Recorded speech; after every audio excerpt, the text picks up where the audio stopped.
একটা কোটা বিরোধী আন্দোলন থেকে একটা সরকারের পতন হয়ে গেছে। আন্দোলনরত যারা ছিল তারাও বলেছে যে তারা অতটা প্রস্তুত ছিল না। আমরা যারা পরবর্তীতে দায়িত্ব নিয়েছি আমরাও নিয়েছি 3 দিন পরে, এবং আমরাও কেউ রাজনীতিবিদ নই। ফলে প্রোক্লামেশনের প্রয়োজনীয়তা আমরা তখনই ফিল করেছি, একই সাথে আমরা ঐক্যের প্রয়োজনীয়তাটাও অনুভব করেছি।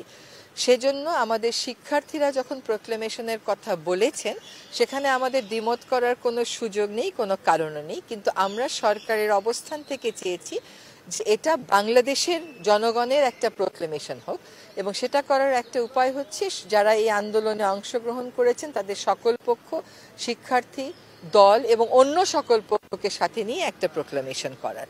ফলে সেই প্রক্রিয়াটা আসলে শুরু করার প্রেক্ষিতেই পরবর্তীতে আপনারা দেখেছেন যে সরকারের পক্ষ থেকে একটা প্রেস রিলিজ আপনাদেরকে পাঠানো হয়েছে। কাজেই ছোট কথায় উত্তর হচ্ছে যে সকলের সাথে কথা বলার প্রক্রিয়াটা শুরু হয়েছে, এখন হয়তো ড্রাফটিং এর প্রক্রিয়ায় আমরা যাব। তারা একটা সময় বেঁধে দিয়েছে 15 তারিখ, মানে আমাদের হাতে এখনো 14 দিন আছে।